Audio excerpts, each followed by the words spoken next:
السلام علیکم۔ ایکسپلورنگ دی ورلڈ میں ناظرین کو خوش آمدید۔ سیالکوٹ کا واقعہ، اس کی جتنی بھی مذمتیں کی جائیں، جتنی بھی اس کی کنڈمنیشن کی جائے اتنی کم ہے۔ یہ واقعہ بحیثیت قوم ہمارے لیے بہت زیادہ شرمندگی کا باعث ہے، اور اتنی شرمندگی کا باعث ہے کہ ہم گھر آئے ہوئے مہمان کے ساتھ ایسا بھی کر سکتے ہیں، یہ ہم نے دنیا کو بتایا ہے۔ سری لنکا کے ساتھ ہماری جو یادیں ہیں وہ کچھ اچھی نہیں رہی۔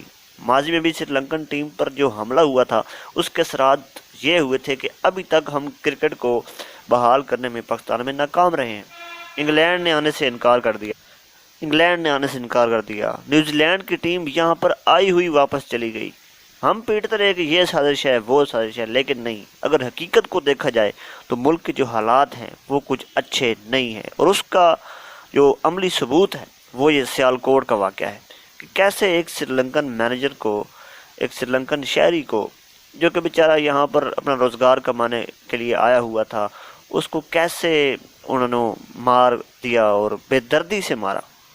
اس واقعے کے بعد جو لوگ میڈیا کو انٹرویو دے رہے تھے ان کی اگر آپ ویڈیو غور سے سنیں تو وہ کہہ رہے تھے کہ جی اس نے ہمارا جو ایک سٹکر تھا جس پر لکھا ہوا تھا لبیک کہ یا حسین علیہ السلام، تو اس نے اس کو پھاڑا ہے اور پھاڑ کر نعوذ باللہ ڈسٹ بین میں ڈالا ہے۔ تو پھر ہم نے مینجمنٹ سے بات کی، اور تو مینجمنٹ رہے، اور پھر ہم سب نے مل کر جو ہے وہ اس کو گستاخ کو یعنی کہ واسر جہنم کیا ہے۔ تو اور پھر اس کے بعد وہ نعرے لگا رہا تھا لبیک یا رسول اللہ، اور وہ یہ بھی کہہ رہا تھا کہ چونکہ ہم نے یہ اس لیے کیا ہے چونکہ حدیث ہے کہ من سب نبیًا فاقتلوا، کہ جو بھی نبیوں کی گستاخی کرے اس کو آپ مار دیں، کاٹ کے رکھ دیں، تو ہم نے اس کو مار دیا۔ اب اس سے یہ پوچھیں کہ مولا حسین، امام حسین جو تھے، کیا وہ نبی تھے؟ کہ اگر ان کی اس نے گستاخی کی بھی ہے تو کیا وہ نبی تھے؟ نبی تو وہ نہیں تھے، وہ تو صحابی تھے اور نواز رسول تھے۔ دوسری بات، اس سری لنکن کو کیا پتہ آ گیا کہ جو نام لکھا ہوا ہے یہ کسی مذہبی شخصیت کا نام ہے؟ نہیں، اس نے تو ویسے صفائی کا جو نظام چل رہا تھا تو اس نے وہ سٹکر اکھاڑ دیا۔ اور یہ بات بھی جھوٹی ہے کہ وہ اس نے ڈسٹ بین میں ڈالا، ڈسٹ بین میں اس نے نہیں ڈالا، یہ انہوں نے کہانی گھڑی اپنے آپ کو بچانے کے لیے۔ اس سارے واقعے پر انجینئر صاحب کا بھی موقف جو ہے وہ آ چکا ہے، اور بڑا ہی سخت اور سٹرونگ قسم کا انہوں نے اپنا موقف دیا ہے اور بتایا ہے، اور جو اصل حقائق ہیں اس واقعے کے ان حقائق سے انہوں نے پردہ اٹھایا ہے۔ سب سے پہلے انجینئر صاحب نے یہ بات کلیئر کی کہ یہ جو کہا جاتا ہے کہ وہ اس فیکٹری کا مینیجر تھا، نہیں، وہ اس فیکٹری کا مینیجر نہیں تھا، وہ جو انٹرنیشنل فیکٹری تھی وہ اس کا امپلائر تھا، اور یہاں پر اس فیکٹری نے اس کو ایز این آبزرور یہاں پر بھیجا ہوا تھا کہ وہ کوالٹیز کو چیک کرے، اور جو مال یہاں سے انٹرنیشنل جاتا ہے بیرون ملک اس کی کوالٹی کا وہ دھیان رکھے۔ تو یہ جو پاکستانی ہوتے ہیں یہ اپنے ملک میں صحیح کام نہیں کرتے۔ علی بھائی نے بتایا کہ اپنے ملک میں ان کو کام کرنا پڑے ان کو تکلیف ہو جاتی ہے، لیکن بیرون ملک جا کر یہ اچھے طریقے سے اور ایمانداری سے کام کرتے ہیں۔ تو یہ ان کی آنکھوں میں کھٹکتا تھا کہ یہاں پر وہ ان کے کام کو چیک کر رہا ہے، تو یہ مالکان کی آنکھوں میں بھی کھٹکتا تھا۔ تو علی بھائی نے اس راز سے پردہ اٹھایا کہ اس کے قتل میں صرف وہ فیکٹری ورکر شامل نہیں ہیں بلکہ پوری فیکٹری سمیت تمام جو مالکان ہیں فیکٹری کے مالکان اس میں شامل ہیں، پوری فیکٹری اس میں شامل ہے، کیونکہ جو 13 سیکورٹی گارڈ تھے انہوں نے کیوں نہیں بچایا؟ ان کو بچانا چاہیے تھا نا، تو انہوں نے نہیں بچایا۔ علی بھائی کے 3 سٹوڈنٹس نے سارے معاملے کی جو ڈیٹیل ہے وہ علی بھائی کو بتائی ہے کہ کیسے انہوں نے پلان بنایا، اور اس نے سٹکر جب اکھاڑا، صفائی وغیرہ کا کام ہو رہا تھا تو اس کو پھر بتا دیا گیا کہ آپ نے جو سٹکر اکھاڑا ہے یہ تو گستاخی ہو گئی ہے۔ تو پھر اس نے اپولوجائز بھی کیا، اس نے معذرت بھی کی کہ میں معذرت کرتا ہوں، لیکن عوام جو ہے وہ معاف نہیں کرتی، انہوں نے تو اپنا غصہ نکالنا تھا، اور پھر اس کو بتا دیا گیا کہ آپ یہاں سے نکل جائیں، آپ کے ساتھ کچھ بھی ہو سکتا ہے۔ تو وہ بیچارہ اپنی جان بچانے کے لیے چھت پر چڑھا، سولر پینلز وغیرہ لگے ہوئے تھے اس میں، وہ چھپا، لیکن یہ مجاہدین جو تھے یہ وہاں بھی پہنچ گئے، اور انہوں نے اس کو ڈھونڈ کر نکالا، اور ایک بڑا سا پتھر جو تھا وہ اس بیچارے کے سر پر مارا، اور اس کے بعد کیا اس کا بچنا تھا۔ اگر پوسٹ مارٹم رپورٹس آپ دیکھیں تو اتنا مارا گیا ہے اس کو، اتنا مارا گیا ہے کہ انسانیت جو ہے نا وہ شرمندہ ہو جاتی ہے۔ یہ تھا پارٹ 1 کہ کیسے اس کو فیکٹری میں ہی مار دیا گیا، اور پارٹ 2 جو شروع ہوا وہ تھا کہ روڈ پر اس کو کیسے گھسیٹا گیا، اور روڈ پر جو اس کی لاش کی بےرحمتی کی گئی، اور یہ جو جلایا گیا ہے یہ تو انتہائی دکھ بھری داستان ہے کہ اس کو جلا دیا گیا ہے۔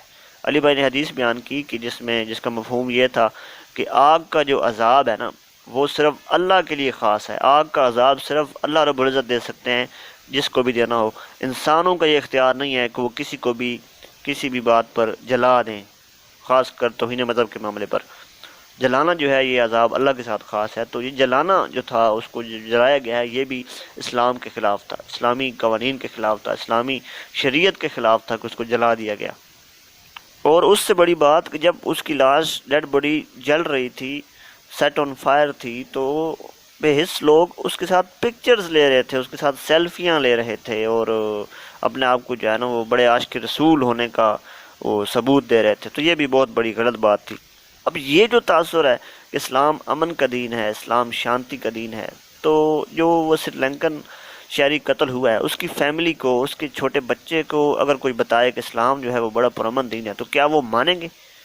وہ تو کبھی نہیں مانیں گے۔ ان کے جو باپ کے ساتھ ہوا ہے، اس کی جو لاش کو جس طرح جلایا گیا ہے، تو وہ تو کبھی نہیں مانیں گے۔ وہ ان کے نظریے میں تو یہ متشدد ہی ایکٹ ہی ہے۔